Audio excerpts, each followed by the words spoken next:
ठीक है, छोड़ो चुपचाप। आप लोग जग रहे हो ना? अरे यार, और बच्चे आ गए क्या? अरे सीक्रेट था यार, मतलब भाई, यही प्रश्न आएगा, यही सब प्रश्न आएंगे। सबसे इंपॉर्टेंट, इसके बाहर का कुछ नहीं। धीरे से बता रहा हूँ, बहुत कम क्वेश्चन है सही में, यही में से आएगा। सीरियसली, यही में से आएगा। चलो आ जाओ, है ना? चलो, whom did Mr Hamel blame for the ignorance in studies and why? तो मिस्टर हैमल ने किसको ब्लेम किया? तो सबसे पहले खुद को ब्लेम किया, बच्चों को ब्लेम किया, और उनके माता पिता को ब्लेम किया कि भैया तुम लोग भी तो मिलों में काम करने भेज दिया करते थे अपने बालकों को, हैं? स्क्रीनशॉट ले लो फटाक से। चलो, है ना? तो भैया उन्होंने सबको ब्लेम किया, खुद को ब्लेम किया, बच्चों को ब्लेम किया, उनके माता पिता को ब्लेम किया, और खुद को भी ब्लेम किया। ठीक है, चलो अगला क्या है? What did mister हैमल say about the language and its importance? Mister Hamel ने भाषा के बारे में क्या कहा और उसके महत्वता के बारे में क्या कहा? ध्यान से, धीरे धीरे, धीरे धीरे बोल, कोई सुनना ले कोई सुनना ले। समझे? 2022 में आया है, धीरे बोलो। 2023 में भी आया है, और 22 में दो सेट में आया है। देखो, ई ई जे 2023 में, जेड डब्ल्यू 2024 में, देख लो डी वाई ई बी 2022 में भी, ई एफ 2023 में भी, जेड वाई, मतलब सब में पूछा है। बार भी आएगा, धीमे धीमे, चुपचाप स्क्रीनशॉट लो फटाक से। ठीक है, फ्रेंच लैंग्वेज को उन्होंने क्या कहा था? सबसे खूबसूरत, सबसे लॉजिकल, सबसे क्लियरेस्ट भाषा है इस पूरी दुनिया की। ठीक है, स्क्रीनशॉट ले लो बेटवा, किसी को बतानो मत।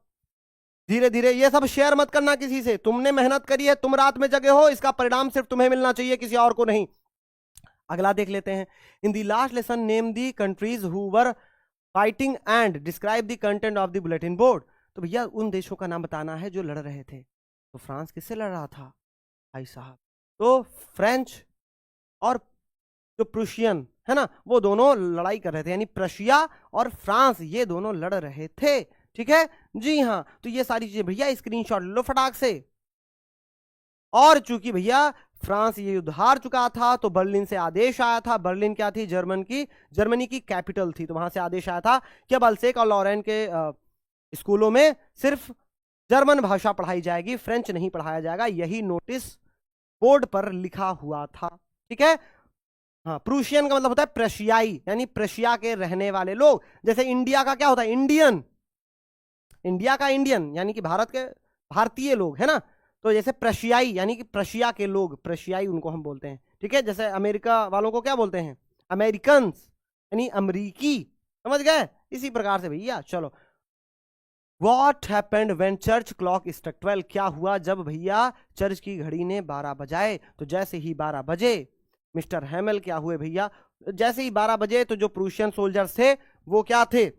शहर की ओर बढ़ने लगे, स्कूलों की ओर बढ़ने लगे, और मिस्टर जो हैमल थे वो खड़े हुए।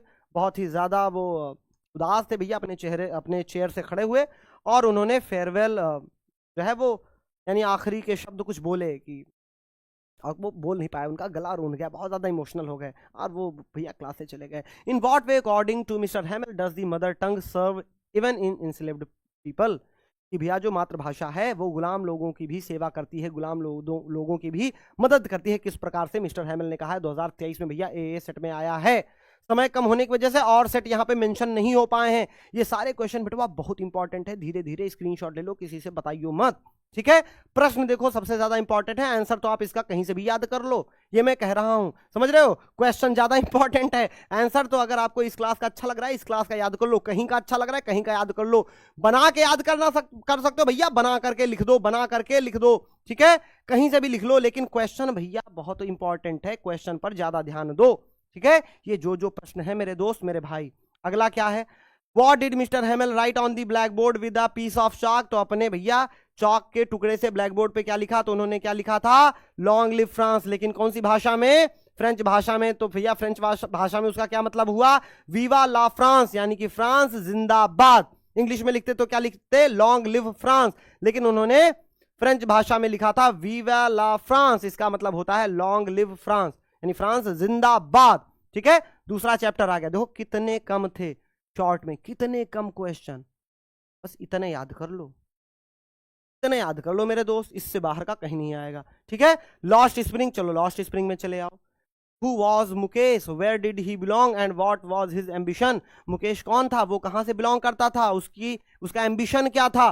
तो मुकेश कौन था भैया? वो फिरोजाबाद में चूड़ी बनाने वाले परिवार से संबंधित था। Mukesh was a young boy belonging to the bangle making family from Firozabad. His ambition was different from his family as he wanted to become a motor mechanic. तो भैया वो एक मोटर मैकेनिक बनना चाहता था, खत्म कहानी। वो या स्क्रीनशॉट ले लो, बहुत जरूरी है, देखो 2 बार आया है, ठीक है। और बेटा बाकी ईयर्स मेंशन नहीं हो पाए हैं, मैंने आपसे बताया टाइम की वजह से बहुत ज्यादा बहुत लंबी ये जो है पीपीटी बन गई थी, ठीक है बेटा। बहुत इंपॉर्टेंट है सारे question. What was the meaning of garbage for the children, what did they find in it?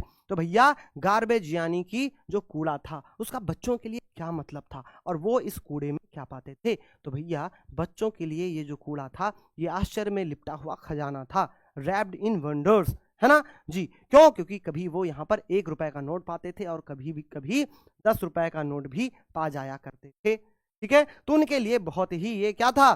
Wrapped in wonder था, है ना। For the children garbage is wrapped in wonder, आश्चर्य में लिपटा हुआ ये खजाना था, ठीक है। यहां पर भैया आप स्क्रीनशॉट ले लेंगे, क्यों? क्योंकि यहां पर वो कई सारी चीजें पा जाया करते थे, है ना। तो वो उनके लिए क्या होता था? सरप्राइज हुआ करता था कि यार आज तो 10 रुपए मिल गए, आज तो फटे जूते मिल गए, आज तो बैडमिंटन मिल गया, है ना। भले कोई खराब समझ के उसको फेंक दिया हो, पर इनके लिए वो फिर भी क्या था? कीमती था, समझ गए? इन बच्चों के लिए।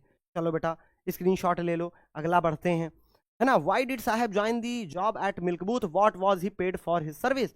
आखिर साहब ने चाय की दुकान पर या वो जो दूध वाली दुकान थी वहां पर क्यों उसने ज्वाइन किया और आखिर उसको कितनी सैलरी मिलती थी? तो भैया इसलिए ज्वाइन किया ताकि उसको ही join the milk booth tea stall because of poverty, तो भैया गरीबी के कारण ज्वाइन किया था। There he was paid 800 rupees, तो भैया 800 रुपए मिलते थे, एंड ऑल हिज मील्स, और हर वक्त का खाना मिलता था, but he had to work harder and boundedly there because he was no longer his own master.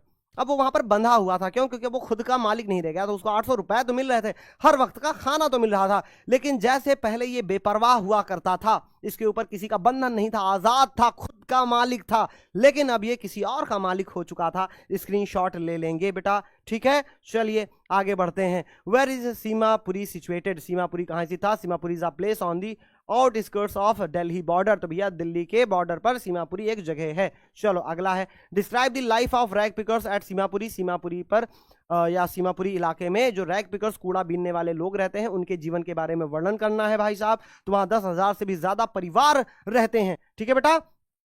फटाक से सभी लोग भैया स्क्रीनशॉट ले लेंगे, बहुत ज्यादा ये इंपॉर्टेंट है। चलो अगला क्या है, what do the inhabitants of Seemapuri do for their survival? देखो भाई 2023 AB जेडेक्स 2024 में भी DW बहुत इंपॉर्टेंट है। तो वो सर्वाइवल के लिए क्या करते हैं? तो भैया सर्वाइवल के लिए कूड़ा बीनने का काम करते हैं इनहेबिटेंट्स ऑफ सीमापुरी, यानी सीमापुरी में रहने वाले लोग। What explanation does the author offer for children not wearing footwear? भैया जो बच्चे थे जिन्होंने चप्पलें नहीं पहनी थी, तो ऑथर क्या वर्णन करती हैं, क्या व्याख्या करती हैं? तो 2 चीजें बताती हैं। पहला कि उनके पास भैया वो गरीब हैं, उनके पास पैसे नहीं है, they can't afford shoes, they can't afford slippers, भैया इसलिए वो लोग नंगे पैर रहते हैं। और दूसरी बात कि अब ये समय के साथ साथ ये उनका ट्रेडिशन हो गया है, हालांकि ये ट्रेडिशन नहीं है ना, गरीबी के कारण ये, लेकिन गांव में भी आपने देखा होगा कई सारे बच्चे पहले क्या होता था, उनके हाथ चप्पलें हुआ करती थी लेकिन फिर भी नंगे पैर चलते थे, क्योंकि गांव में सभी लोग नंगे पैर ही चला करते थे।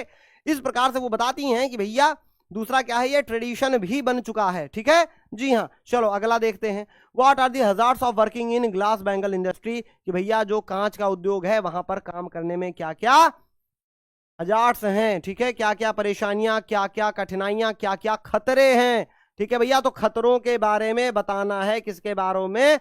खतरों के बारे में। भैया कई बार ये पूछा गया है, सिर्फ यहां एक ही ईयर मेंशन है, लेकिन मेरे दोस्त मेरे भाई बहुत बार पूछा गया है। स्क्रीनशॉट ले लो, ठीक बेटा, स्क्रीनशॉट फटाक से ले लो इसका। चलो अगला, what was the importance of garbage for children in Seemapuri? ये तो मैंने आपको बता दिया कि उनके लिए क्या है, आश्चर्य में लिपटा हुआ खजाना है, 2022 और 2023 में आया है। अगला, what does Mukesh want to become in life? तो भैया मोटर मैकेनिक बनना चाहता है, आपने इसको पहले ही देख लिया। What does garbage mean to the elderly people? तो भैया बड़े लोगों के लिए गार्बेज क्या है? तो उनके लिए वो डिफरेंट है, क्यों? उनके लिए ये जीवन यापन है भैया, गार्बेज ही सब कुछ है, इसी से इनको खाना कपड़े रहने का जुगाड़ होता है।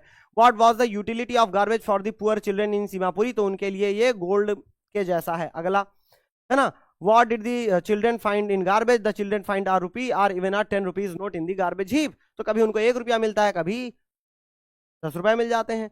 फिर भैया अब आता है डीप वाटर, तो डीप वाटर में देख लेते हैं कौन कौन सा इंपॉर्टेंट है भैया। How deep was the pool, deep जो स्विमिंग पूल था वो आखिर कितना गहरा था।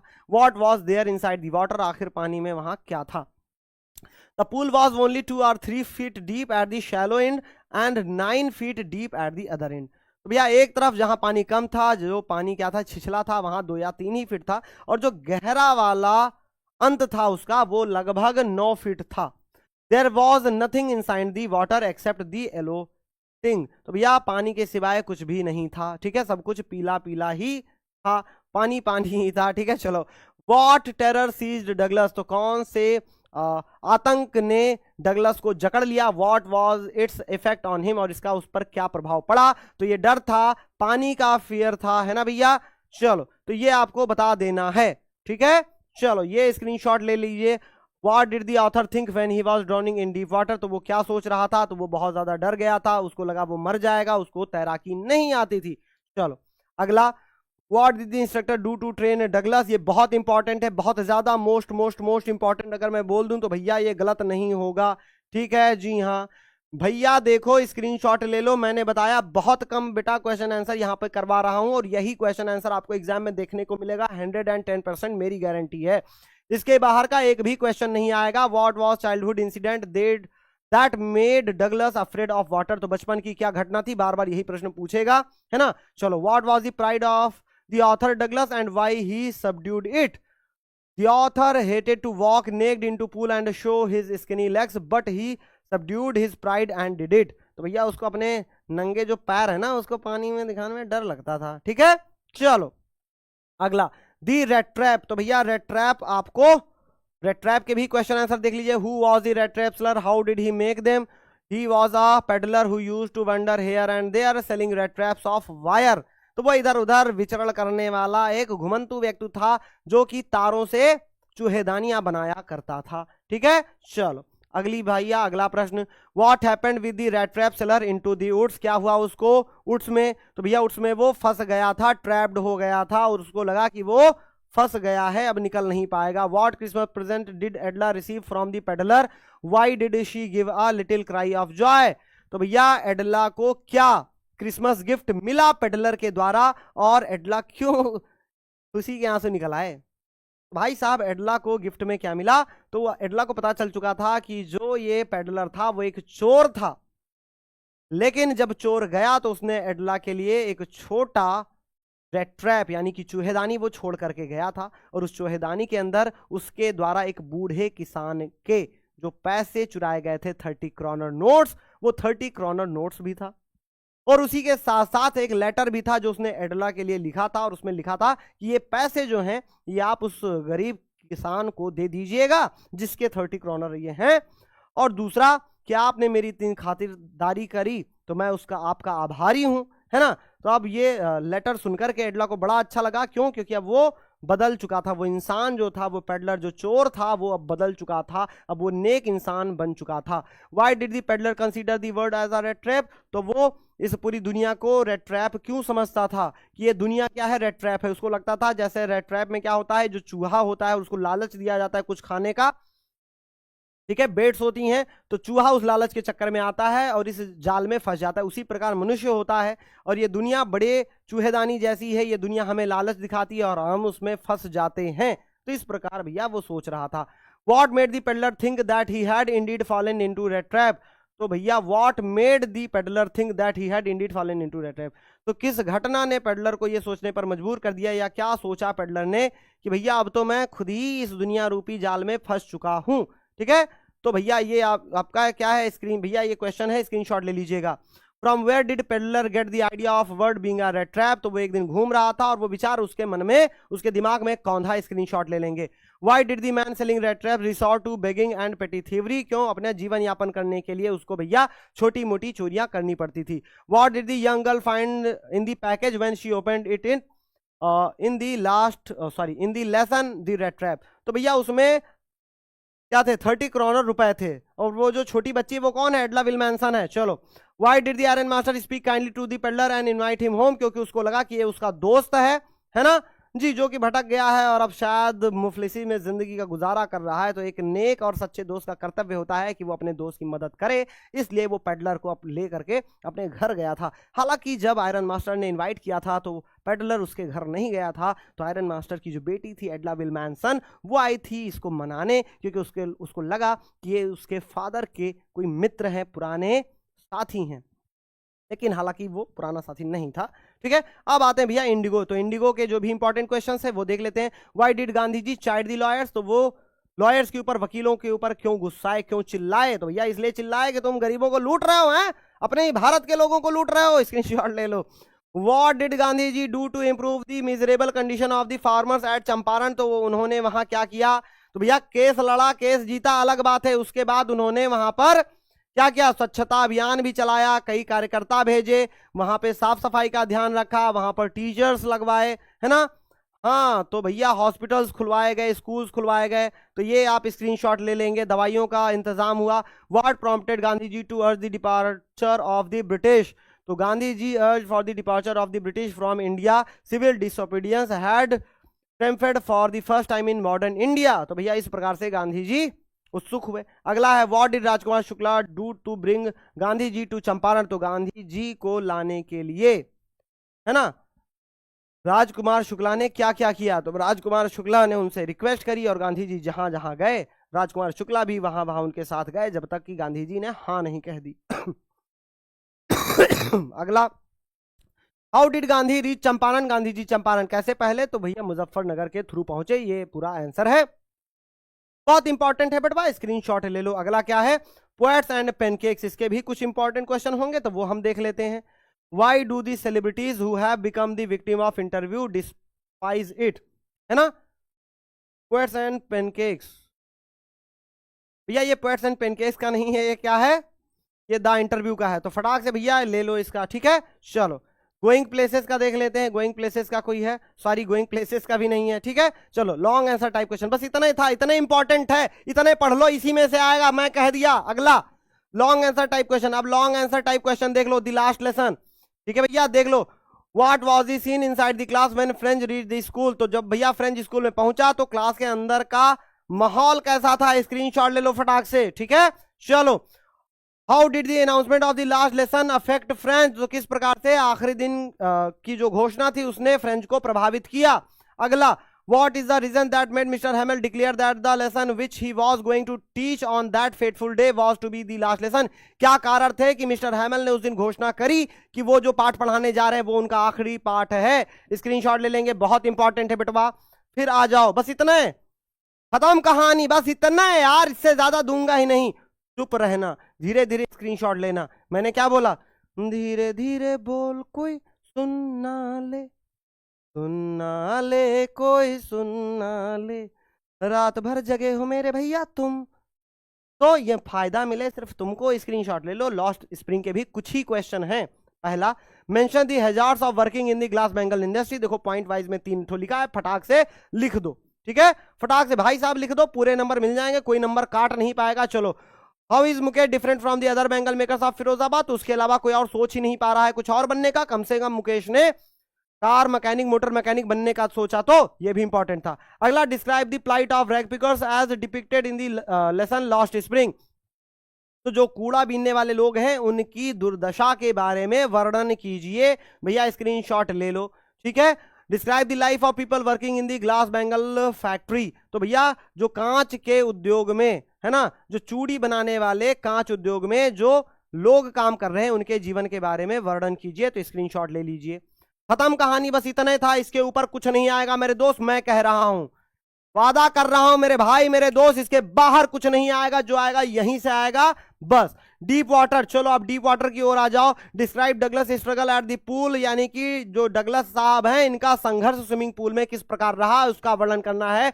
What strategy did he make to save his life, उन्होंने अपना जीवन बचाने के लिए कौन सी स्ट्रेटजी अपनाई, कौन सी युक्ति अपनाई। तो उन्होंने सोचा कि जब मैं पानी यानी स्विमिंग पूल के सरफेस पर पहुंचूंगा तो खूब जोर से कूदूंगा ऐसे ऊपर की ओर और फटाक से बाहर निकल आऊंगा, लेकिन हुआ नहीं। चलो अगला, ठीक है भैया, तो ये आंसर है, स्क्रीनशॉट ले लो। What did Douglas decide to overcome his fear of water, कि भैया डगलस ने क्या डिसाइड किया, है ना, कि भैया पानी के डर से बाहर निकलने के लिए, जीतने के लिए क्या किया। How long it took to Douglas to become a swimmer, और इसने कितना वक्त लिया ताकि स्विमर जो है, डगलस जो है वो अच्छे स्विमर बन पाए, तो कितना वक्त लिया गया, ये भैया आंसर है, फटाक से लिख लो। ठीक है, क्वेश्चन जरूर देख लो बेटा, आंसर तो आप चाहे इसका ढूंढ के चाहे जहां से लिख दो, चाहे खुद से बना करके लिख दो। ठीक है, क्वेश्चन ज्यादा इंपॉर्टेंट है, आंसर हो सकता है इससे भी कम में आपको कहीं मिल जाए, तो अगर मिल जाता है तो बहुत अच्छी बात है। ठीक बेटा जी, पर ये आप समझ लो कि ये क्वेश्चन सबसे इंपॉर्टेंट है। How did the incident at the YMCA pool affect Douglas, तो किस प्रकार से YMCA जो स्विमिंग पूल था उसकी घटना ने डगलस को प्रभावित किया। What handicap stayed with Douglas for a long time, what did he do to resolve it from the life, तो भैया कौन सी अक्षमता थी जिसने जो डगलस के साथ बहुत ही लंबे वक्त तक बनी रही और कैसे उसने उसको जीता, तो भैया वो पानी का डर था, है ना, वही उसकी अक्षमता थी। Why does Douglas as an adult recount a childhood experience of terror and his conquering of it, तो भैया स्क्रीनशॉट ले लेंगे, ये सारी कहानियां सारी घटनाएं उसी पर आधारित हैं। फिर आ जाएगा रेड ट्रैप, भैया रेड ट्रैप के कुछ इंपॉर्टेंट क्वेश्चन है। What happened with the stranger at ironmaster's house, उसके साथ क्या हुआ। How was he treated by Edla Willmansson, तो एडला विल्मैनसन ने उसके साथ बहुत ही सम्मान के साथ, बहुत ही रिस्पेक्ट के साथ ट्रीट किया था। What made peddler finally change his veg, तो भैया जो बूढ़ा व्यक्ति था और ये जो एडला थी उसकी वजह से, वो व्यक्ति जो था उनके काइंडनेस, उनके केयरिंग, उनके प्यार और अफेक्शन की वजह से जो पेडलर था वो एक बदला हुआ इंसान था। Describe the events that follows when the red trap peddlers real identity is revealed leading to his reformation, तो भैया स्क्रीनशॉट ले लीजिए। ठीक है, चलिए attempt a character sketch of peddler in the story the red trap, red trap का भैया character sketch देना है और ये आप स्क्रीनशॉट ले लेंगे। ठीक है, चलो फटाक से भाई साहब, तो ये बहुत बड़ा लिखा हुआ है तो आप इसका क्या दो दो चार चार लाइन लिख देना, कोई दिक्कत नहीं। इंडिगो, अब आ जाते हैं इंडिगो में। How did Gandhi ji reach Champaran, तो गांधी जी चंपारण कैसे पहुंचे और उन्होंने वहां के किसानों की समस्या को कैसे सुलझाया, इसका स्क्रीनशॉट ले लेंगे। अगला, how was the civil disobedience, भैया सविनय अवज्ञा आंदोलन क्या था और किस प्रकार पहली बार वो भारत में जीते, है ना, तो ये सारी चीजें आपको भैया बतानी है, स्क्रीनशॉट ले लीजिए और बता दीजिए। चलिए अगला है, why did Rajkumar Shukla invite Gandhi ji to Champaran, तो राजकुमार शुक्ला ने गांधी जी को चंपारण क्यों इनवाइट किया, ताकि भैया ये जो बटाईदार किसान हैं, है ना, उनकी समस्या को सुलझाया जा सके। चलिए अगला है, why did Gandhi ji do for Champaran, तो गांधी जी ने चंपारण के लिए क्या किया, तो उन्होंने कई सारी मुहिम चलाई, वहां स्कूल खोले, है ना, वहां दवाइयों की व्यवस्था करवाई, मेडिकल्स खोले, है ना, हॉस्पिटल्स खोले। चलो, What was the contribution of the ordinary people to the freedom movement, तो भाई साहब इनका योगदान आपको बताना है, ये स्क्रीनशॉट है। ठीक है, ये भैया सारे स्क्रीनशॉट आप लोग ले लेंगे। ठीक है, चलो तो ये चैप्टर भी इंपॉर्टेंट है। चलिए पोएट्स एंड पेनकेक्स देख लेते हैं। Who was Kothamangalam Subbu considered number 2 in Gemini studios, तो कोठामंगलम जो सुब्बू था उसको नंबर 2, ये एम है, उसको नंबर 2 उस स्टूडियो में क्यों समझा जाता था, तो ये कुछ रीजंस हैं क्यों समझा जाता था।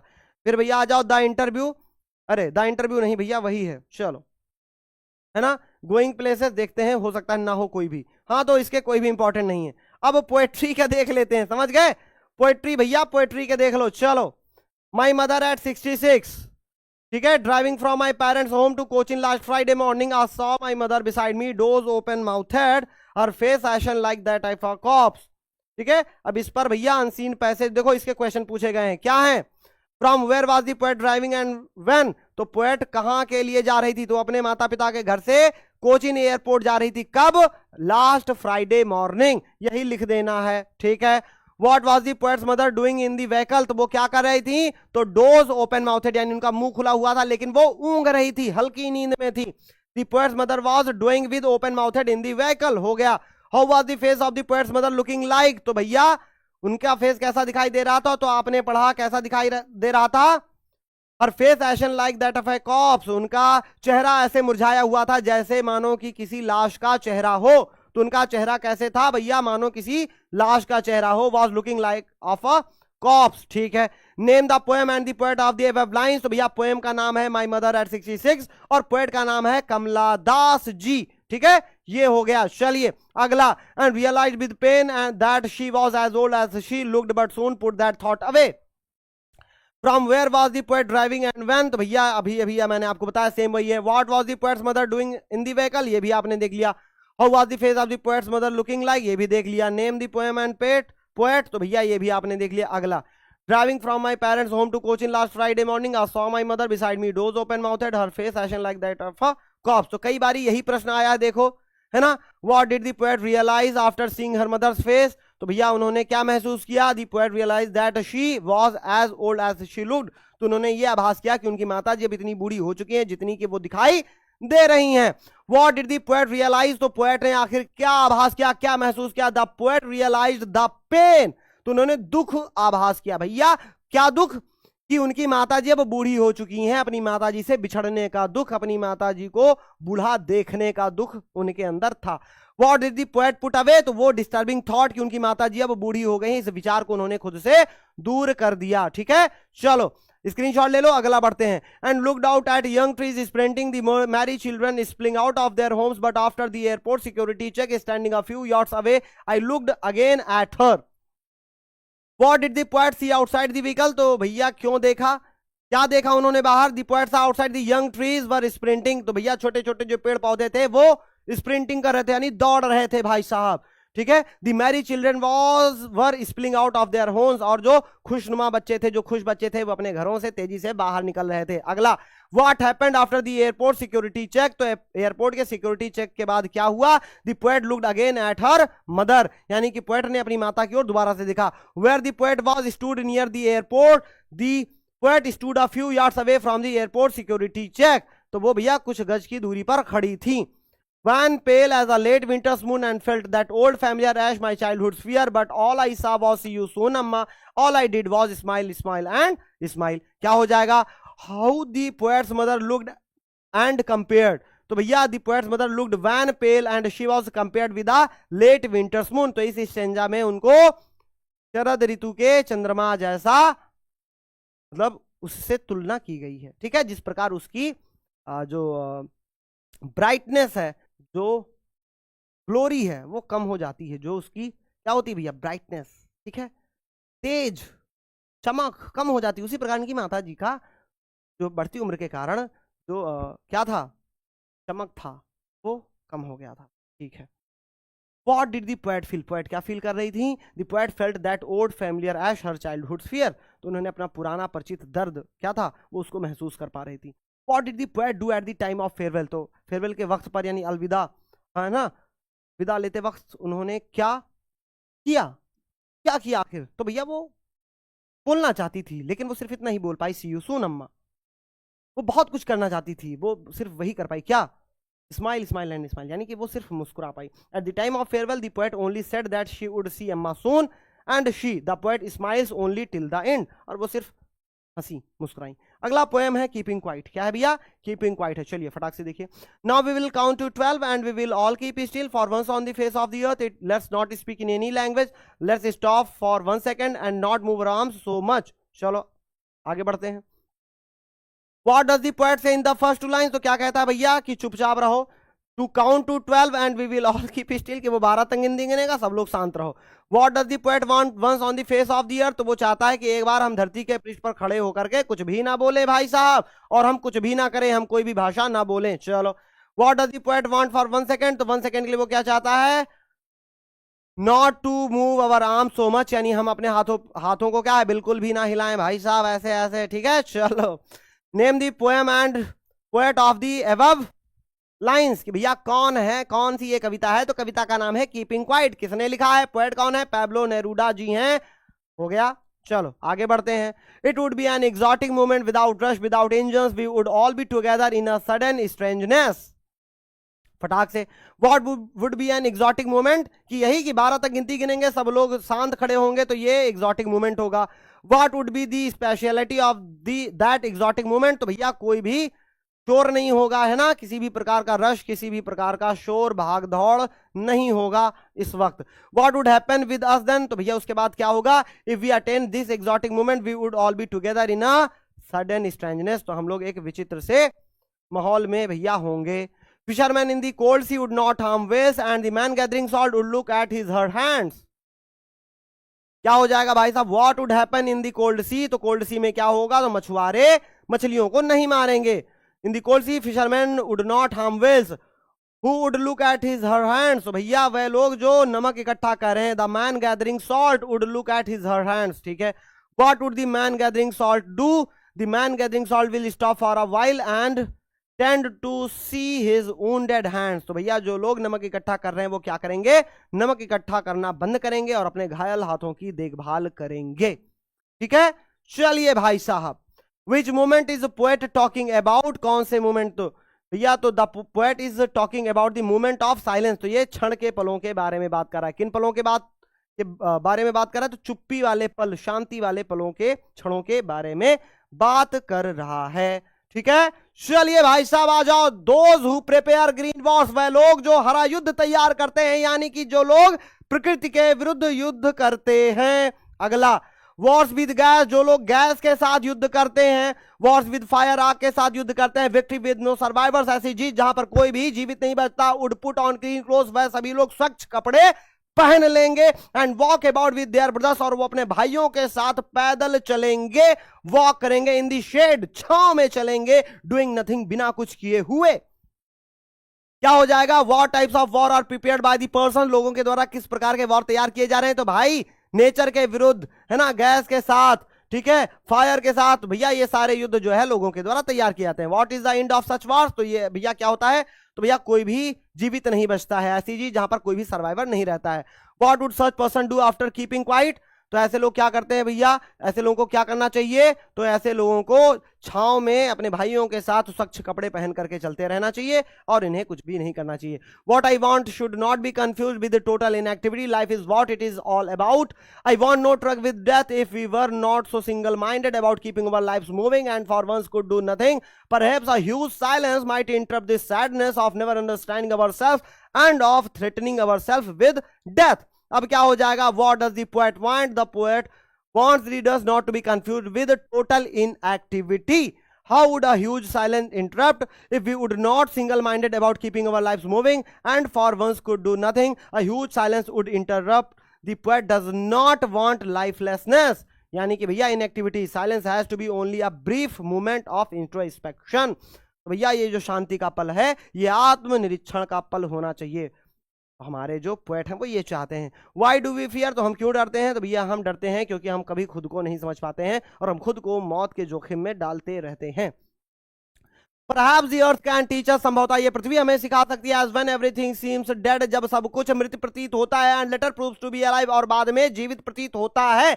Now I will count up to 12, अब मैं 12 तक गिनती गिनूंगा, and all you keep still and I will go, और आप सभी शांति से रहेंगे, मैं चला जाऊंगा, यानी कि आपको ये सिखा करके चला जाऊंगा। अगला बढ़ते हैं, What would be proved later and how, तो भैया बाद में क्या प्रूव होगा, तो बाद में क्या प्रूव होगा, everything would be proved alive with the help of the earth, यानी कि नेचर के द्वारा, है ना, सब कुछ जीवंत प्रतीत होगा।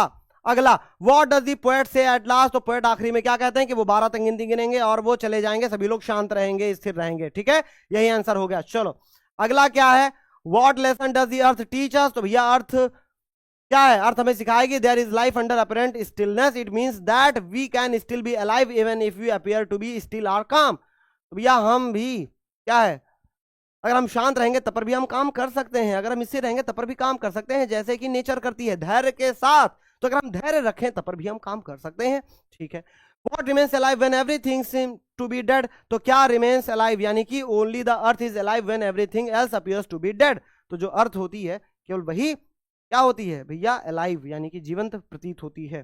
चलो अगला क्या है भाई साहब, what does the poet ask us to do, तो हमसे भैया पोएट क्या चाहते हैं, तो वो चाहते हैं कि हम लोग अर्थ से सीखें, ठीक है। चलो अगला, अ थिंग ऑफ ब्यूटी, बहुत इंपॉर्टेंट पोएम है, फटाक से इसको देख लेते हैं। A thing of beauty is a joy forever. Its loveliness increases. It will never pass into nothingness, but will keep a bower quiet for us and a sleep full of sweet dreams and health and quiet breathing. एक खूबसूरत चीज हमें हमेशा हमेशा के लिए आनंद देती है, ये कभी भी खत्म नहीं होती, ये कभी भी लुप्त नहीं होती, बल्कि ये हमें छायादार शांत स्थान देती है, ये हमें ऐसी नींद देती है जो कि मीठे सपनों से भरी हुई होती है, हमें अच्छा स्वाद देती है और हम चैन की सांस ले पाते हैं.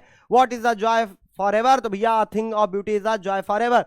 What will happen with the thing of beauty? तो भैया ये कभी भी समाप्त नहीं होती, बल्कि क्या होती है, और बढ़ती जाती है. What will a thing of beauty provide us? तो भैया हमें क्या प्रोवाइड कराती है? तो भैया मीठे सपनों की नींद, है ना. क्या है भैया? मीठे सपनों की नींद. ये सारी चीजें भैया देख लो. A thing of beauty will provide us a bower quiet and a sleep full of sweet dreams and health and quiet breathing. ये सारी चीजें लिख देना है. अगला, name the poet and the poet of the above lines. तो poem का नाम है A thing of beauty और पोएट का नाम है क्या? John Keats. चलो अगला, what does the poet feel about a thing of beauty? तो पोएट थिंग ऑफ ब्यूटी के बारे में क्या समझता है? The poet feel that a beautiful object is always treasured in our mind because it provide us eternal and everlasting Joy. तो एक खूबसूरत चीज हमें हमेशा ही आनंद प्रदान करती है, कभी भी खत्म नहीं होती है. ठीक है, अगला प्रश्न देख लेते हैं. What does the poet mean when he say it will never pass into nothingness? इसका क्या मतलब है? इसका मतलब है कि कोई भी जो खूबसूरत चीज होती है वो कभी भी खत्म नहीं होती है, बल्कि उसकी खूबसूरती हमेशा बढ़ती ही जाती है. स्क्रीनशॉट ले लेंगे. अगला प्रश्न क्या है भाई साहब?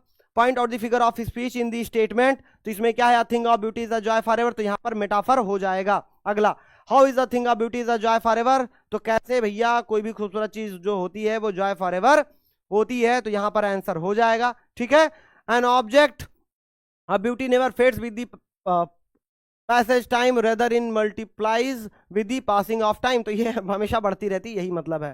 ठीक है, चलो नवा प्रश्न क्या था भाई साहब? नवा प्रश्न क्या था? How does it's loveliness increase? तो इसकी जो सुंदरता है वो कैसे बढ़ती जाती है भाई साहब? इट्स क्या है? It's loveliness of a thing of beauty increases as the time passes. तो जैसे जैसे वक्त बीतता जाता है इसकी खूबसूरती बढ़ती जाती है. चलो क्या है? What do you understand by bore? भैया बोअर मतलब आप क्या समझते हैं? तो छांव होता है. ठीक है, शेड इनक्लोजर. चलो, है ना. चलो अगला क्या है भाई साहब? What do you understand by bore हो गया. चलो, point out the some rhyming words in the extract. तो राइमिंग वर्ड्स आपको बताने हैं. राइमिंग वर्ड्स क्या हो जाएंगे? For ever, never, keep, sleep, है ना. हाँ, जो राइम करते हो इस प्रकार. चलो हो गया.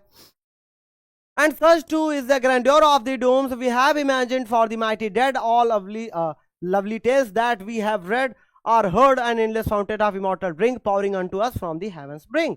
इसका भैया देख लेंगे क्या होगा.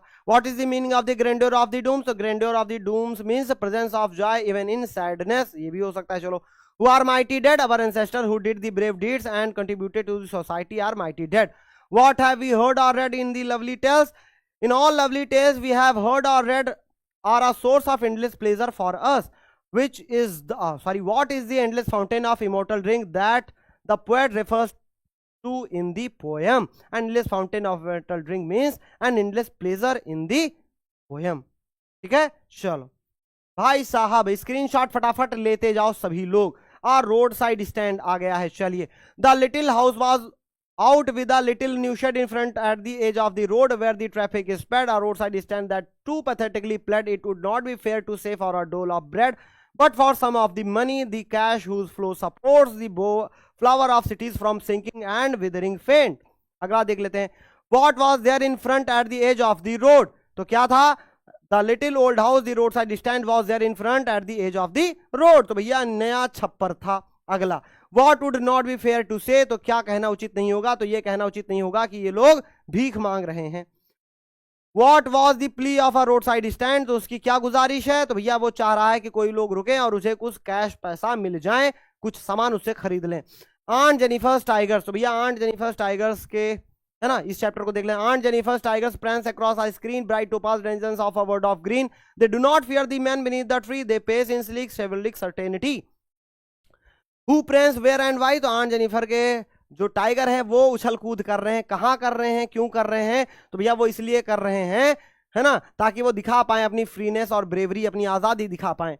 अगला प्रश्न है, where do those tiger live? ये टाइगर कहाँ रह रहे हैं भैया? Those tiger live in a world of green, यानी कि फॉरेस्ट में रह रहे हैं. ठीक है.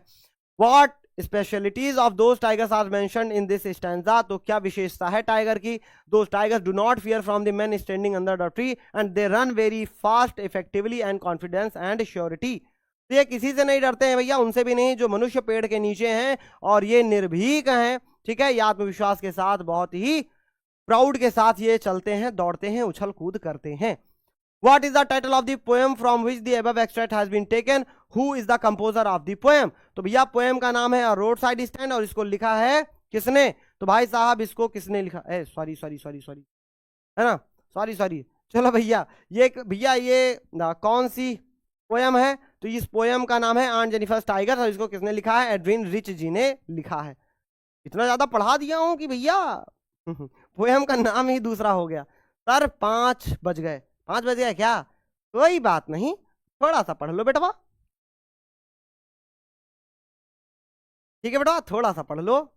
अब तो जग गए होगे कि नहीं जगे हो? अरे कोई नहीं, मैं हूं बेटवा, आ जाओ सभी लोग, आ जाओ मेरे भाई, आ जाओ, चलो सभी लोग। चलो अगला क्या है? Give the central idea of the extract in about 25 words. तो भैया 25 वर्ड्स में बनाना है, तो भैया फटाक से बना दो, ठीक है, चलो हो गया।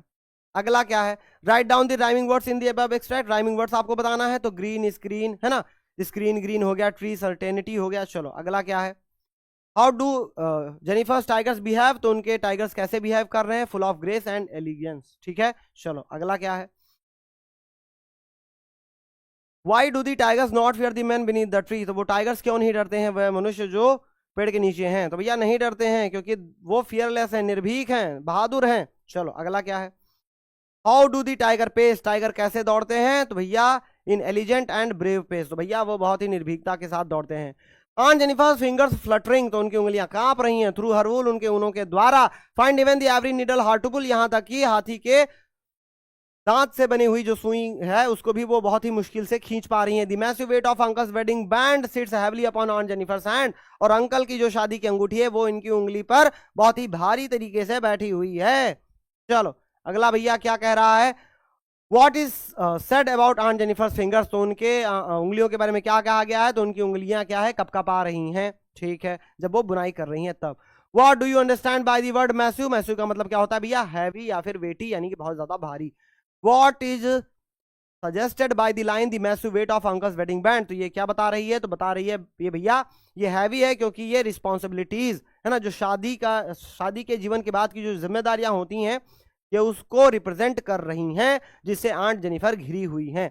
When aunt is dead, अब जब चूंकि आंट जो है वो मर गई हैं, her terrified hands will lie, तो उनके जो भयभीत हाथ हैं वो अब पड़े हुए होंगे। Still ringed, और वो अभी भी घिरी होंगी। With ordeals she was mastered by, उन परेशानियों से, उन कठिन अनुभवों से जिनका उनके ऊपर अधिकार था। The tigers in the panel that she made, और वो टाइगर्स जिनको इन्होंने बनाया है, will go on prancing, तो वह ऐसे ही उछल कूद करते रहेंगे।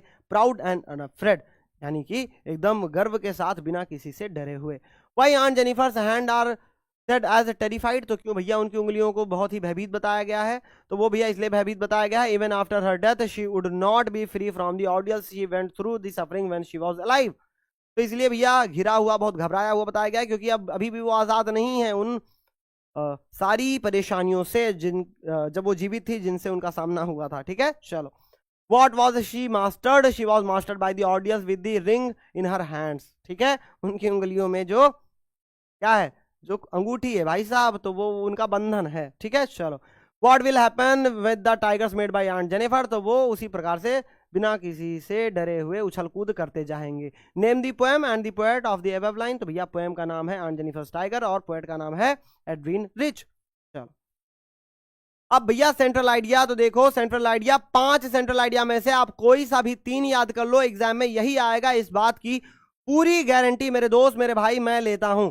है ना। क्या लेता हूं भैया? पूरी गारंटी मैं लेता हूं। चलो पहला है my mother at 66, the poem my mother at 66 is composed by Kamala Das, तो माई मदर इज 66 को कमला दास जी द्वारा कंपोज किया गया है। तो देखिए जब भी आप सेंट्रल आइडिया लिखिए, सबसे पहले कविता का नाम, उसके बाद कौन किसने आखिर इस कविता को लिखा है उनका नाम लिख देंगे, ठीक है।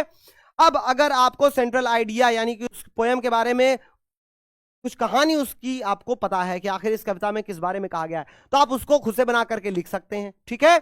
नहीं लिख पा रहे हैं बेटा, तो मैं आपको जो प्रोवाइड करा रहा हूं बस इतना सफिशियंट है, इतना लिख देंगे, पूरा नंबर आप पा जाएंगे। The poem brings out the complexity of human relations, तो ये जो कविता है ये मानव संबंधों के जो परेशानियां हैं, कठिनाइयां हैं, चुनौतियां हैं, उनको जो है उनके बारे में बात करती है, उनको उजागर करती है। The central idea of the poem is ageing, तो इस जो पोएम का सेंट्रल आइडिया है वो क्या है, वो एजिंग है, यानी कि बुढ़ापा है, बढ़ती हुई उम्र है। Which is the eternal law of nature, जो कि प्रकृति का शाश्वत नियम है। The poetess had gone to meet her mother, तो पोएटेस जो है अपनी माता से मिलने जाती हैं। Whose pale face made her realise that her mother is getting old, जिनका पीला फीका चेहरा उन्हें यह एहसास दिलवाता है कि उनकी माता जी अब बूढ़ी हो चुकी हैं। The poetess becomes really upset, और इस बात से पोएटेस बहुत ज्यादा अपसेट हो जाती हैं, दुखी हो जाती हैं, परेशान हो जाती हैं। द पोएटेस आल्सो मेंशंस, और पोएटेस जो हैं वो ये भी वर्णन करती हैं the close relationship which a mother and a daughter share, यानी कितना घनिष्ठ संबंध एक माता और बेटी का है, उस रिलेशनशिप को वो शेयर कर रही होती हैं। While going away from her mother, जब वो अपनी माता जी से दूर जा रही होती हैं, हु हैज ग्रोन ओल्ड, जो कि अब बूढ़ी हो चुकी हैं, पोएटेस गेट्स डीपली सैडेंड, तो वो बहुत ही ज्यादा दुखी हो जाती हैं। तो ये हो गया भैया पहली पोएम का, ठीक है। चलो अगला कीपिंग क्वाइट, तो भैया कीपिंग क्वाइट को लिख देंगे। The poem keeping quiet is composed by Pablo Neruda, तो आपकी जो कविता है कीपिंग क्वाइट, इसको किसने लिखा है, तो पैब्लो नेरूडा जी ने लिखा है। The poem emphasises the need to keep silent for a moment, तो ये कविता जोर डालती है आवश्यकता पर, किसकी आवश्यकता पर, कि भैया शांत रहने की आवश्यकता पर, है ना, यानी एक क्षण के लिए शांत रहने की आवश्यकता पर। एंड डू नथिंग, और ये हमें कुछ भी नहीं करने के लिए कहती है। It calls for self introspection, ये हमें आत्मविश्लेषण करने के लिए कहती है। So that we can understand what we are doing, ताकि हम ये समझ पाए कि आखिर हम क्या कर रहे हैं। The poet Pablo Neruda asks us to stop wars, और पोएट जो पैब्लो नेरूडा है वो हमसे कहते हैं कि हम युद्ध को रोक दें। हेट पॉल्यूशन, यानी कि हेट ना करें, घृणा ना करें। पॉल्यूशन यानी कि जो प्रदूषण हम फैला रहे हैं हम वो ना करें। किलिंग ऑफ एनिमल्स, जानवरों को ना मारें। एंड हर्टिंग अवरसेल्व्स, और हम खुद को भी हर्ट ना करें, चोट ना पहुंचाएं। एज वेल एज अदर्स, और ठीक उसी प्रकार से दूसरों को भी हम नुकसान ना पहुंचाएं, चोट ना पहुंचाएं। He wants us to spare sometimes to go deep into the soul, वो चाहते हैं कि हम कुछ वक्त अपने लिए निकालें ताकि हम अपने अंदर झांक सके, अपने आत्मा के अंदर झांक सके, यानी खुद का आत्मविश्लेषण कर सके, आत्मनिरीक्षण कर सकें, ठीक है। For Neruda silence is a universal language, Neruda ji के लिए जो साइलेंस है, जो चुप्पी है, वो एक सार्वभौमिक भाषा है। एंड हेंस, और इसीलिए व्हेन साइलेंस प्रिवेल्स, जब चुप्पी लागू होती है, जब शांति लागू होती है, there will be no language barriers, तो अब तब भैया कोई भी क्या है, भाषा का बंधन नहीं रह जाता है, आर मिसकम्युनिकेशन, या फिर कोई भी मिसकम्युनिकेशन नहीं होता है। द पोएट बिलीव्स, तो पोएट का ये मानना है, पोएट ये मानते हैं that this silence will change our perspective, कि ये जो चुप्पी है ये हमारा दृष्टिकोण बदल देगी, एंड थिंकिंग, और हमारे विचार को बदल देगी। Because it does not mean inactivity, क्योंकि इसका मतलब इनएक्टिविटी से नहीं है, यानी कि इनएक्टिविटी यानी कि ऐसा नहीं है कि हम कुछ करें ही ना, है ना, निष्क्रियता से नहीं है, बट पेशेंस लाइक नेचर, लेकिन इसका मतलब धैर्य से है, जैसे कि प्रकृति, है ना, जैसे हमारी प्रकृति धैर्यवान है, जैसे हमारी पृथ्वी धैर्यवान है, उसी प्रकार ये पोएट हमसे चाहते हैं कि हम भी धैर्यवान बने, अपने नेचर के जैसे बने। अगला है अ थिंग ऑफ ब्यूटी, भैया 5 पोएम में से किसी 3 पोएम का सेंट्रल आइडिया याद कर लेना, एग्जाम में यही आएगा। The poem a thing of beauty is composed bye John Keats, तो ये पोएम जो है अ थिंग ऑफ ब्यूटी, इसको जॉन कीट्स द्वारा लिखा गया है। The poem given us a message, तो ये हमें संदेश देती है that a thing of beauty is a joy forever, कि कोई भी खूबसूरत चीज हमें हमेशा हमेशा के लिए प्रसन्नता देती है। ब्यूटी इज अ कॉन्सेप्ट, तो ब्यूटी एक ऐसा तथ्य है, कॉन्सेप्ट है, दैट इज फाउंड एवरीवेयर, जो कि हर जगह पाया जाता है, अराउंड अस, यानी कि हमारे चारों ओर, एंड दस नेवर एंड्स, और इसलिए कभी भी खत्म नहीं होता है।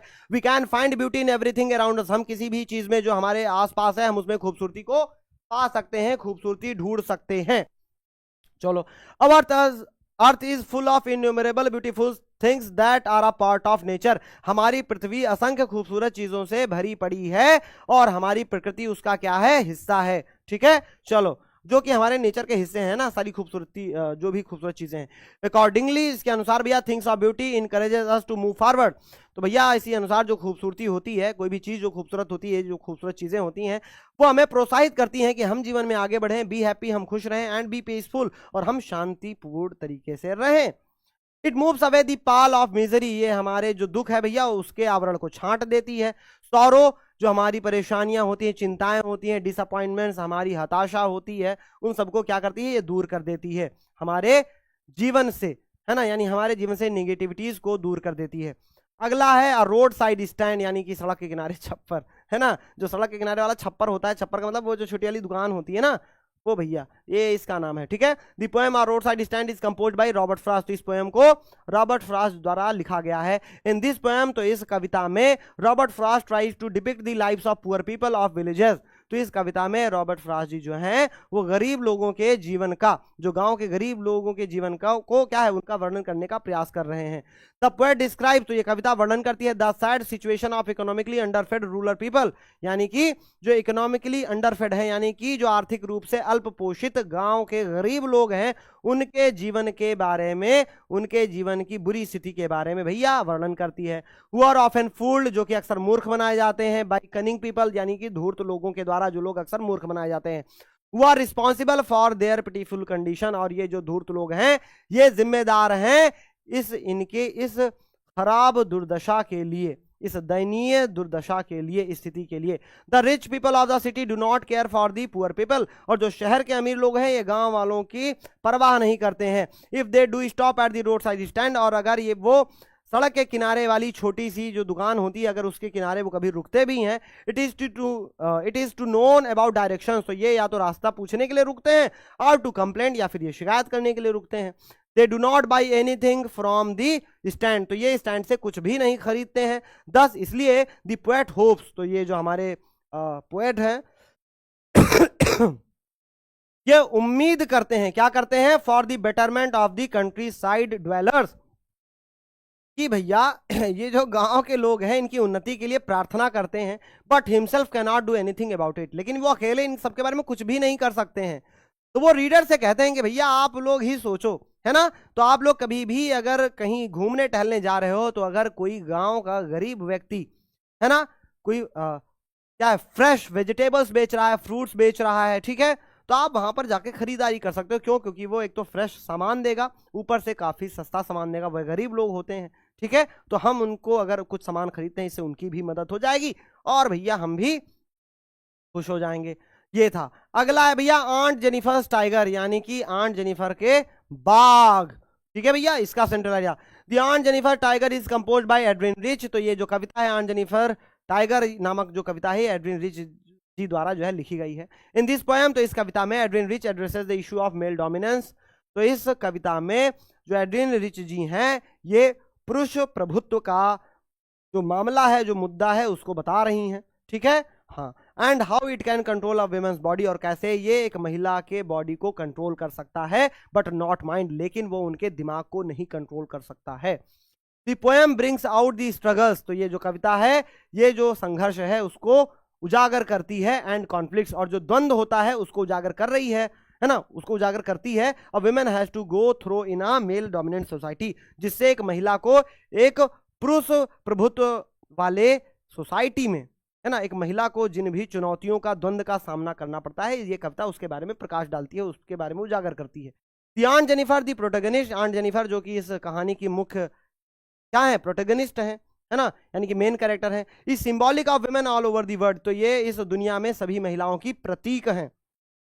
वो आर विक्टिम्स ऑफ ऑपरेशन, जो कि शिकार हैं किसका, शोषण का, किसके, at the hands of patriarchal system, हमारी जो पितृसत्तात्मक जो क्या है प्रणाली है ना, पितृसत्तात्मक प्रणाली के हाथों का शोषण, है ना, शोषण का शिकार जो महिलाएं हैं उनका ये प्रतीक है, ठीक है। द पोएम इलुस्ट्रेट्स, ये जो कविता है ये वर्णन करती है द पोएट्स फेमिनिस्ट कंसर्न, ये वर्णन करती है, बताती है जो महिला है उनके नारीवादी विचारों को, by presenting the wild exotic powerful tigers embroidered by aunt Jennifer, भैया उन्होंने जो शक्तिशाली पावरफुल जो बाघ बनाए हैं, है ना, उसके थ्रू ये इसको उजागर कर रही है ना, aunt Jennifer and contrasting them with aunt Jennifer herself, और वो क्या है आंट जेनिफर के खुद के स्वभाव के विरोध में है, क्योंकि आंट जेनिफर खुद तो बहुत डरी सहमे सी हैं, लेकिन उनके जो टाइगर्स हैं वे बहुत ज्यादा निर्भीक हैं, वह उनके टाइगर्स किसी से भी नहीं डरते हैं, उन पर किसी का भी जोर नहीं चलता है, ठीक है बेटवा। चलो अब क्या है, शॉर्ट आंसर टाइप क्वेश्चन। अब भैया हम आएंगे किसके ऊपर, विस्टास के ऊपर, दी थर्ड लेवल, है ना, द थर्ड लेवल, भाई साहब द थर्ड लेवल देख लो। चलो the third level, what was the third level, third level क्या था, वेयर वाज इट सिचुएटेड, ये कहां पर स्थित था, 2022 2023, है ना भैया, कई बारी पूछा गया है, बार बार पूछा गया मेरा भाई। कितनी बार पूछा गया मेरे दोस्त? तो ये बार बार पूछा गया है। कितनी बार पूछा गया है? तो ये बार बार पूछा गया है। ठीक है मेरे प्यारे बच्चों, कितनी बार पूछा गया है? तो ये बार बार पूछा गया है। ठीक है, चलो, बार बार पूछा गया है मेरे भाई, मेरे दोस्त लोग, सभी लोग बताएंगे। चलो ठीक है भैया, ठीक है, चलो सही है। कोई दिक्कत, कोई परेशानी मेरे दोस्त? कोई दिक्कत, कोई परेशानी? चलिए आगे बढ़ते हैं, आगे बढ़ते हैं। ठीक है, तो थर्ड लेवल क्या था? वो ग्रैंड सेंट्रल रेलवे स्टेशन, है ना, यानी न्यूयॉर्क का जो थर्ड फ्लोर था, है ना, वहां पर ऐसा माना जाता है कि थर्ड लेवल था, लेकिन वास्तव में वो वहां पर नहीं था। ठीक है, चलो, ऐसा चार्ली को लगता था। स्क्रीनशॉट ले लो।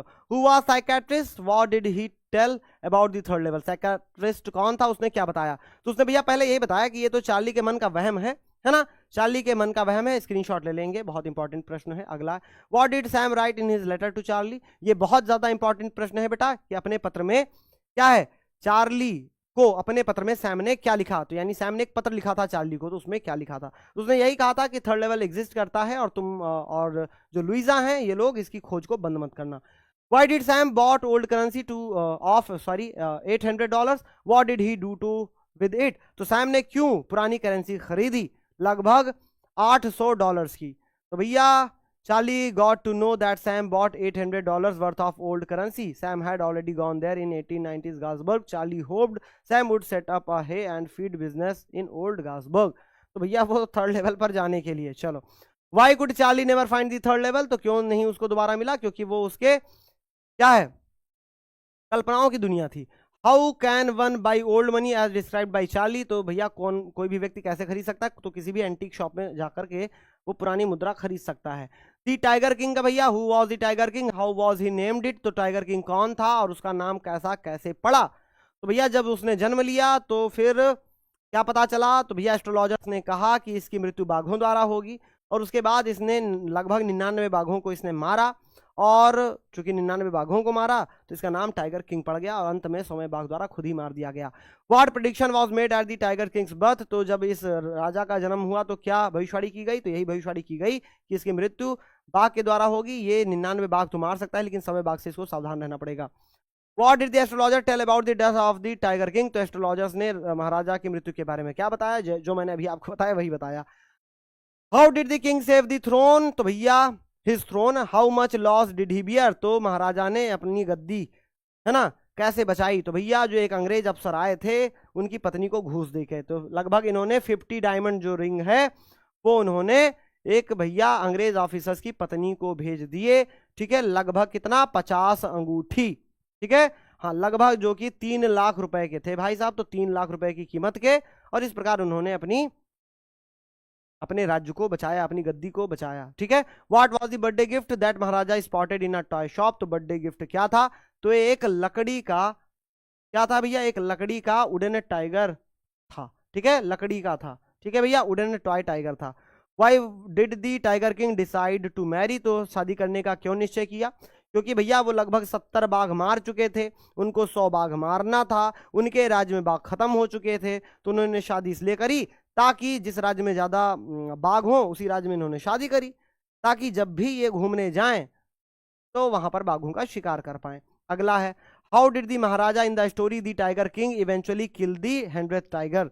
तो किस प्रकार से जो महाराजा थे उन्होंने, है ना, how did the Maharaja in the story the tiger king eventually kill the 100th tiger? तो महाराजा भैया कैसे उन्होंने मारा, चलो, है ना, तो किस प्रकार महाराजा ने आखिरकार 100वां बाघ मारा? तो भैया आप देखोगे। ठीक है, तो आखिरकार उन्होंने भैया मारा ही नहीं था, है ना, बल्कि किसी और ने मारा था, जो शिकारी थे उन्होंने मारा था। What was the role of the astrologers in the story the tiger king? तो एस्ट्रोलॉजर्स का क्या रोल था? तो भैया बहुत ज्यादा रोल था, इन्हीं के चक्कर में तो सारा मामला हुआ था। Why did the Maharaja start hunting tigers? तो भैया उनको पता चला कि उनकी मृत्यु बाघों द्वारा होगी, तो उन्होंने मारना शुरू कर दिया। What is the old saying that the maharaja know? तो ओल्ड सेइंग क्या थी? कि भैया he may kill even a cow in self defence, है ना, कि वो अपनी क्या है, आत्मरक्षा में वो गाय तक को भी मार सकते हैं, है ना। चलो, journey to the end of the earth, आपको भैया इसके इंपॉर्टेंट क्वेश्चन आंसर देख लेते हैं।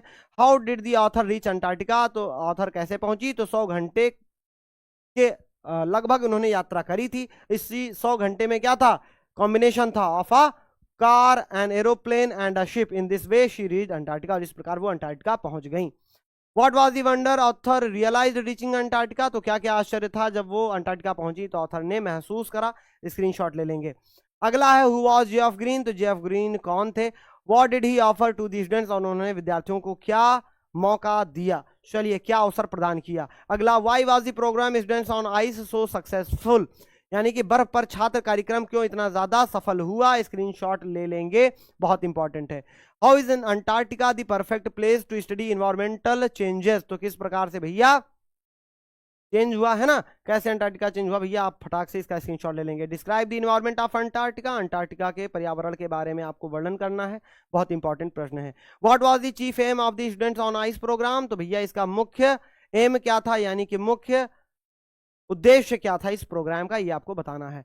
How do geological phenomena help us to know about the history of mankind, भैया ये आप लिख लेंगे, ये इस चैप्टर का इंपॉर्टेंट क्वेश्चन आंसर है। फिर हम चलते हैं द एनिमी, भैया द एनिमी भी बहुत ज्यादा इंपॉर्टेंट है, ठीक है। Why was Sadao sent to America and why was later kept in Japan, तो भैया सदाओ जी को अमेरिका क्यों भेजा गया है ना, और उनको जापान में ही क्यों रखा गया बाद में। तो सदाओ को अमेरिका भेजा गया ताकि वो मेडिकल की पढ़ाई कर पाए, और बाद में उनको इसीलिए अमेरिका में उनको जापान में रखा गया। जब वॉर हो रहा था ना, तो वो अमेरिका वो जापान में ही इसलिए रुके रह गए ना कि एक जनरल साहब थे, उनको इनके इलाज की आवश्यकता थी, इसलिए उन्होंने इनको वॉर पर नहीं भेजा।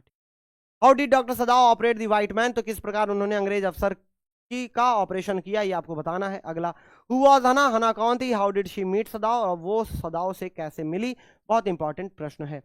What did Sadao do to ensure the safe exit of the American soldier, तो किस प्रकार ने सदाओ ने ये सुनिश्चित किया कि अमेरिका जो है, जो अमेरिकन व्यक्ति है वो सही सलामत घर पहुंच जाए, ठीक है। चलो who is the enemy of हुम इन द एनिमी, वाई, तो कौन किसका दुश्मन है इस पाठ में और क्यों है। अगला है on the face of it, भैया सुजैन हिल द्वारा लिखा गया ये चैप्टर है। Who is mister lamb, how does dairy get into his garden, mister lamb कौन है और वो उसके गार्डन में कैसे पहुंचा, है ना, डेरी उनके गार्डन में कैसे पहुंचा। Who was dairy impressed by, why was dairy impressed by mister lamb, तो डेरी क्यों मिस्टर लैम्ब द्वारा खुश हुआ, है ना, कैसे उनकी ओर आकर्षित हुआ, इंप्रेस्ड हुआ, ठीक है जी हाँ। डेरी क्यों भैया प्रसन्न हुआ, इंप्रेस्ड हुआ मिस्टर लैम्ब के द्वारा। चलो अगला देख लेते हैं मेमोरीज ऑफ चाइल्डहुड, इसके कुछ क्वेश्चंस देख लेते हैं।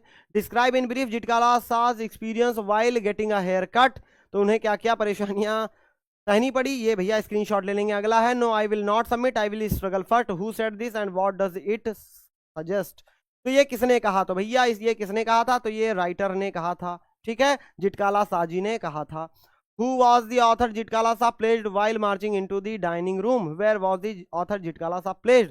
तो उनको कहाँ रखा गया था, तो भाई साहब in a line of girls who were marching into the dining room, तो उनको लाइन में रखा गया था, ठीक है।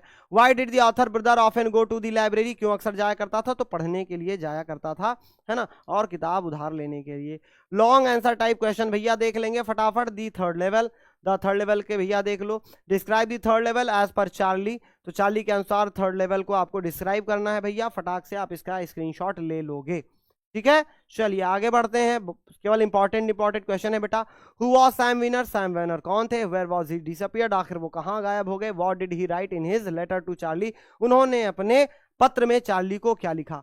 What was the third level, third level क्या था। वेयर वाज इट सिचुएटेड, ये कहाँ स्थित था। And how was it described bye psychiatrist Sam, और साइकियाट्रिस्ट सैम यानी मनोचिकित्सक सैम के द्वारा इसका क्या वर्णन किया गया।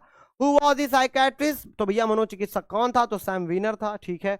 What did he say about the third level, उसने थर्ड लेवल के बारे में क्या कहा, तो ये आपको बताना है। What do you infer from Sam's letter to Charlie in the story, the third level, आप क्या समझते हैं भैया उसके पत्र से। चलो अगला देखते हैं, ठीक है। अगला write about the outcome of Charlie's quest for the third level at Grand Central station, उसका आउटकम क्या हुआ ये आपको बताना है। चलिए why was the third level a medium of escape for Charlie, तो क्यों थर्ड लेवल जो है वो चार्ली के लिए भागने का बचने का एक माध्यम था। अब आते हैं दी टाइगर किंग पर, इसके लॉन्ग क्वेश्चन देखेंगे। Sorry what was the tiger king, why was he named as the tiger king, है ना, तो भैया टाइगर किंग कौन था, who was the tiger king होगा, है ना, तो पूरा आप भैया लिखेंगे क्यों उसका नाम टाइगर किंग पड़ा।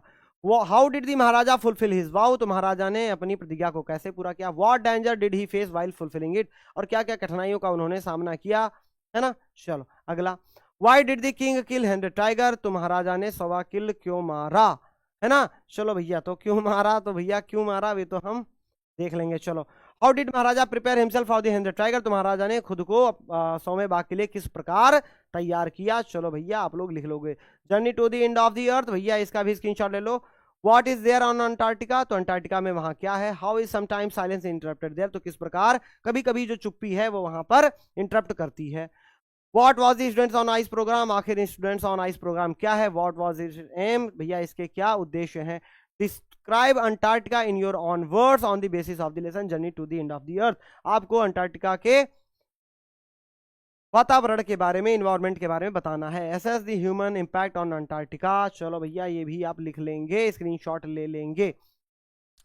आगे बढ़ते हैं द एनिमी की ओर। भैया द एनिमी देख लेंगे। Who was doctor Sadao, how did he meet Hana and marry to her, who played an important role in their marriage and how, तो डॉक्टर सदाव कौन थे, वो कैसे हना से मिले, उनकी शादी में किसने इंपॉर्टेंट रोल प्ले किया और कैसे। स्क्रीनशॉट सभी प्यारे बच्चे ले लेंगे। How did doctor सदाव save the life of the American war prisoner, तो किस प्रकार डॉक्टर सदाव ने अमेरिकन वॉर प्रिजनर की रक्षा करी, उसकी जान बचाई। Trace the background of the story The Enemy and how it created difficulties for Dr. Sadao Hoki and his wife, भैया इसके बारे में बताना है, स्क्रीनशॉट ले लेंगे। Give a character sketch of Hana on the basis of the lesson the enemy, Hana का character sketch आपको बताना है। What did Sadao do to get rid of the man in the lesson the enemy, तो भैया जो doctor सदाओ थे उन्होंने उस व्यक्ति से छुटकारा पाने के लिए क्या किया। What impression do you form of doctor Sadao both as a doctor and a human being on the basis of the story the enemy, तो आखिर क्या भैया आप पाते हैं, है ना, ह्यूमन बीइंग के रूप में और डॉक्टर के रूप में। On the face of it के भैया इंपॉर्टेंट क्वेश्चन देख लेंगे। हु वाज डैरी, तो भैया डैरी कौन था। व्हाट वाज हिज प्रॉब्लम, उसकी समस्या क्या थी। What behaviour had he faced from others, तो दूसरों से कैसा व्यवहार पाता था। What had his thinking been, और उसकी सोच क्या हो चुकी थी भाई साहब। What type of garden does Mr Lamb have, why does he like it, तो किस प्रकार के गार्डन मिस्टर लैम के पास थे और वो क्या उनको चाहते थे। चलो, what is that draws Derry towards Mr. Lamb in a spite of himself, भैया इसका स्क्रीनशॉट ले लेंगे, लिख लेंगे। Which story does Mr. Lamb tell Derry and why, कौन सी कहानी मिस्टर लैम ने इसको बताई। ठीक है, अगला मेमोरीज ऑफ चाइल्डहुड देख लेते हैं। Who had the what had the author Bama not heard when she was staying in the third class, तो क्या नहीं भैया उन्होंने तब तक महसूस किया था, तो भैया अनटचेबिलिटी के बारे में उन्होंने तब तक कुछ भी महसूस नहीं करा था। ये हो गया है ना, और ये खत्म हो गया, लेकिन अभी भी आपकी क्लास भैया खत्म नहीं हुए, कुछ चीजें हैं जो अभी भी बाकी हैं, और मैं वापस से उस ओर चलता हूं मेरे भाई, मैं वापस से उस ओर चलता हूं। कुछ भी क्या है, कुछ भी बाकी नहीं छोड़ूंगा, ये वादा मैंने आपसे किया है मेरे दोस्त, तो कुछ भी बाकी कैसे छोड़ सकता हूं। ठीक है मेरे भाई, ठीक है मेरे भाई, चलो कुछ भी आधा अधूरा नहीं छोड़ सकता हूं मैं, क्यों, क्योंकि आपसे मैंने वादा करा है। ठीक है, चलिए अब भैया ये क्या है, ये है आपके अनसीन पैसेज जो छूट चुके हैं, या आपके अनसीन पैसेज हैं बेटवा जो छूट चुके हैं, इनको भी आप स्क्रीनशॉट ले लेंगे और खुद से बनाने का प्रयास करेंगे सभी बच्चे, है ना। आंसर भी आपको प्रोवाइड करा दूंगा भैया, तो आपको आसानी हो जाएगी, आप अभ्यास कर लेंगे मेरे दोस्त। ठीक है, आप अभ्यास कर लेंगे मेरे भाई। देखो सारे क्वेश्चंस हो गए, है ना, अनसीन पैसेज हो गया, इसके क्वेश्चन हो गए, अब इसके सामने उसका आंसर भी लिखा हुआ है, तो आराम से भैया आप क्वेश्चन का स्क्रीनशॉट ले लो, अनसीन पैसेज का स्क्रीनशॉट ले लो, खुद से बनाने का प्रयास करो, और आखिरी में मैंने आंसर लिख दिया है ताकि आपको कोई भी दिक्कत ना हो। ठीक है बेटा, अब ये अनसीन पैसेज है, इसका स्क्रीनशॉट ले लेंगे। इसके बाद में भैया क्या है, इस अनसीन पैसेज का स्क्रीनशॉट ले लें, इसके क्वेश्चन का स्क्रीनशॉट ले लें। ठीक बेटा, जी हाँ, इसके क्वेश्चन का भी स्क्रीनशॉट ले लें और खुद से इसकी प्रैक्टिस करें, इसके बाहर से कुछ भी नहीं आएगा मेरे दोस्त मेरे भाई। ठीक है, चलिए इसी प्रकार से भैया सब देखते जाओ, सब कुछ स्क्रीनशॉट लेते जाओ मेरे मुन्ना मेरे प्यारे बच्चे।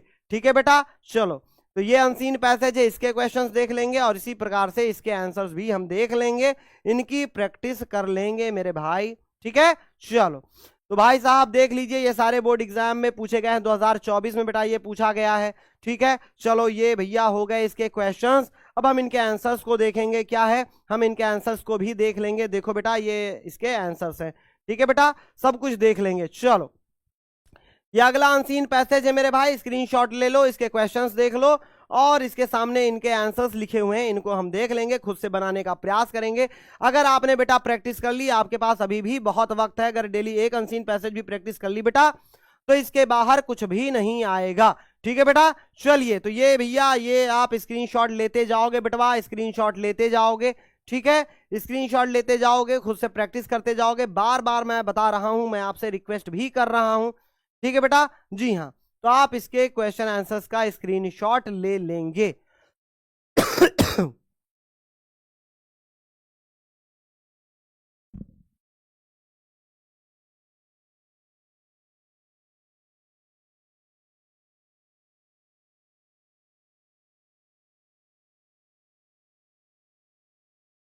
ठीक है बेटा, तो सभी लोग स्क्रीनशॉट ले लेंगे बेटवा, स्क्रीनशॉट ले लेंगे बेटवा, है ना। चलो स्क्रीनशॉट ले लेंगे, इसके बाहर कुछ आएगा नहीं यार। अब आप ही लोगों के लिए तो जग रहा हूं, आप ही लोगों के लिए तो मेहनत कर रहा हूं मेरे भाई। ठीक है, स्क्रीनशॉट ले लो बेटा। मैं स्क्रीनशॉट के लिए कह रहा हूं क्योंकि इतने ज्यादा भाई साहब, इतनी बड़ी पीडीएफ है कि ये भेजी नहीं जा सकती है बेटा, इट इज नॉट पॉसिबल। ठीक है बेटा, तो स्क्रीनशॉट बेटा आप ले सकते हैं। ठीक है, चलो स्क्रीनशॉट बेटवा आप ले सकते हैं। चलिए तो सबके स्क्रीनशॉट ले लीजिए बेटवा। ठीक है, सबके स्क्रीनशॉट बेटवा ले लीजिए, क्योंकि बेटा इतनी इतनी लंबी पीडीएफ है कि बेटा भैया पॉसिबल ही नहीं है कि ये प्रोवाइड करवाई जा सके। ठीक है बेटा, और यहां तक तो आपने कर ही लिया था, आर्टिकल राइटिंग वगैरह तो आपने सब देख ही लिया था, तो अनसीन पैसेज भी क्लियर हो गया है। ठीक है, अनसीन पैसेज भी मेरे भैया क्लियर हो गया है, तो अनसीन पैसेज भी खाली नहीं बचा है। अब देखो मैं देख रहा हूं क्या बचा है, अब मैं देख रहा हूं मेरे भाई क्या बचा है, कौन सी ऐसी चीज है जो आखिर आपने अभी नहीं पढ़ी है। ठीक है, आखिर क्या है जो आपने नहीं पढ़ी है। ठीक है, चलो देख लेते हैं मेरे भाई, चलो देख लेते हैं, है ना। चलो देख लेते हैं भैया, देख लेते हैं। हो गया इतना, इतना बहुत है बेटवा, इतना बहुत है। चलो इतना बहुत है, चलो